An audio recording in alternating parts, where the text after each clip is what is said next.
Welcome to WagerTalk TV, everyone. I am Minty Betts, your host, here with Ralph Michaels at Cal Sports LV on Twitter and Brian Leonard at B Leonard Sports on Twitter. Give them both a follow. This Tuesday, December 29th, we've got the Alamo Bowl in San Antonio, Texas. The Texas Longhorns take on the Colorado Buffalo. Longhorns are favored by 10 points and total at 64. Let's start with Mr. Brian Leonard. What do you like in this game?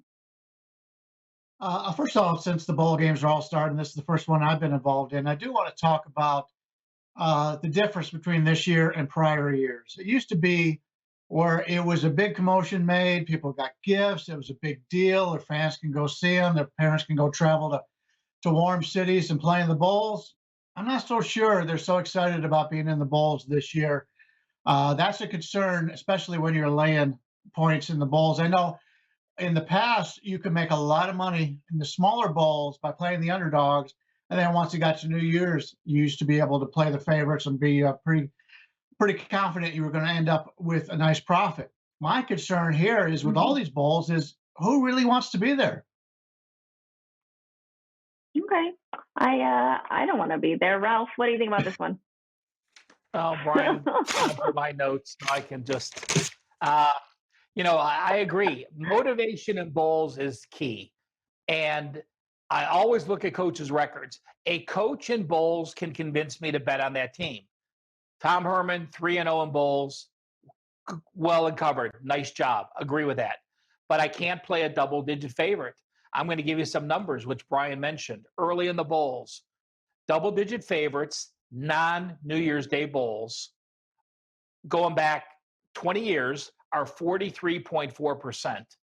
The other thing I want to mention is I think it's certainly worth sprinkling something on the money line. Listen to this. Double-digit Bulldogs won outright 22.5% of the time. If you look at double-digit dogs during regular college football, they win 9.8% of the time. So almost a 22% increase in Bulldogs winning outright versus regulars. So if you like these, and I do like the dog here, just because of laying it with what Texas has to do. Anytime you're playing a dog in these bowl games, I would take a half a unit and bet on the money line, and I think you're gonna get yourself a nice profit at the end of the year. We always like profit. Brian, do you have anything to add on what at least a lean here?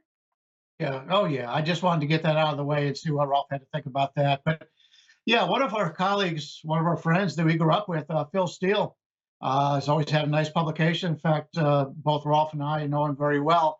His game grades, I pay a lot of attention to, and his game grades only has Texas with a 3.5-point advantage in this game. Texas does have the large advantage on the ground of 1.4 yards per carry compared to Colorado, which was on the season minus 0.2. So Texas has got the better run game here, and that's important when you've got the favorite. You've got to be able to move that football and keep the other team off the field. But despite a 10-4 combined record out of these two, they combined for a minus 21 first down disadvantage on the season, which means they're more of a big play offense than they are anything else. That concerns me here. I agree with Rolf. I'm not a big favorite player when it comes to bowls. I think Texas is the better team here. But laying that type of number, I don't like it. I'm not even happy that Texas's coach is coming back. I think that was probably a bad decision. They've been a disappointment. They really haven't done anything. I'll take the young Colorado team plus the points here if I have to play it. That'd be the side I'd look at.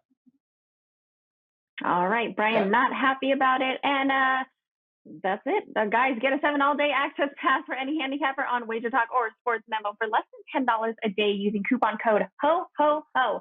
This even includes any $40 best